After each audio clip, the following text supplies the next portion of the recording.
میری بہنوں اگر تم مٹک مٹک کر چلتی ہو، مٹک مٹک کا مطلب مردوں کی طرح شانے ہلا ہلا کر کے تیز تیز چلتی ہو، تو میرے آقا علیہ السلام نے فرمایا جو عورتیں اونٹ کے کوہان کی طرح مٹک مٹک کر چلے ان عورتوں پر اللہ نے جنت کی خوشبو بھی حرام کر دی ہے، وہ عورت جہنم کا ایندھن ہے جو تیز تیز مٹک مٹک کر چلتی ہے۔ ام المومنین سیدہ عائشہ صدیقہ رضی اللہ تعالیٰ عنہ فرماتی ہیں جب اللہ کے رسول نے فرمایا اے مدینے کی عورتوں بیچ رستے میں نہ چلا کرنا، کنارے سے چلو، عورتوں کو کنارے سے چلنا چاہیے، تو ام المومنین سیدہ عائشہ فرماتی ہیں مدینے کی عورتیں اتنے کنارے سے چلنے لگی کہ ان کے دوپٹے اور ان کے کپڑے دیوار اور درختوں سے الجھ جایا کرتے تھے، یہ حالت تھی۔ ایک مرتبہ ام المومنین سیدہ عائشہ صدیقہ کو کسی نے دیکھا کہ وہ مطاف کے بالکل کنارے سے طواف کر رہی ہے، وہ کسی نے کہا امی جان کیا تمہیں کعبے کے قریب سے طواف کرنے کی فضیلت نہیں معلوم؟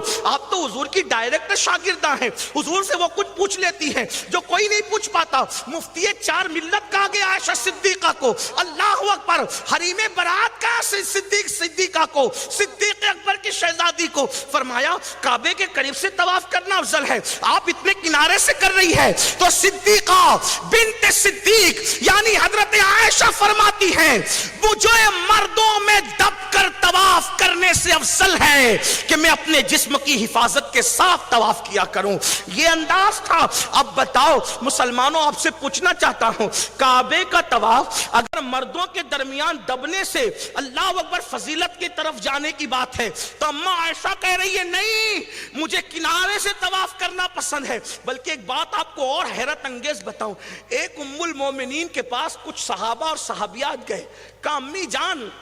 ہم عمرہ کو جا رہے ہیں، توجہ کریں کیا لوگ تھے، امی جان ہم عمرہ کو جا رہے ہیں آپ بھی ساتھ چلیں۔ فرمایا میں نے رسول اللہ کے ساتھ حج بھی کر لیا ہے اور عمرہ بھی کر لیا ہے، اور اب میرے لیے حکم یہ ہے وَقَرْنَا فِي بُيُوتِكُنَّ کہ تم اپنے گھروں میں بیٹھی رہو، حج عمرہ میں نے ادا کر لیا ہے، اب میں کہیں گھر سے باہر نکل کر نہیں جاؤں گی کیونکہ اللہ کا حکم ہے گھر میں بیٹھنا میرے لیے نفلی عمرہ سے بہتر ہے کہ میں گھر میں بیٹھوں۔ آپ اندازہ فرمائے نفلی عمرہ کے لیے نہیں جا رہی ہے گھر سے نکل کر، اور ہماری گھر کی، ابھی میں اس پہ کوئی فقہی مسئلہ بیان نہیں کر رہا ہوں کہ کتنا جائز ہے کتنا ناجائز ہے، ورنہ آپ مناظرے موبائلے کے دروازے نہ کھول دینا، اس لیے کہ میں صرف ایک ناصح کی حیثیت سے بات کر رہا ہوں، روایت پڑھ رہا ہوں۔ اللہ اکبر، وہ نفلی عمرہ پر ترجیح دے رہی ہے گھر میں بیٹھنے کو، اور آج میری بہنیں میک اپ کر کے ولیمے میں، میری بہنیں میک اپ کر کے بازاروں میں، بلکہ اتنی بے باک ہیں مرد اگر آ رہا ہو تو مردوں کو رکنا پڑے، عورت نہیں رکتی،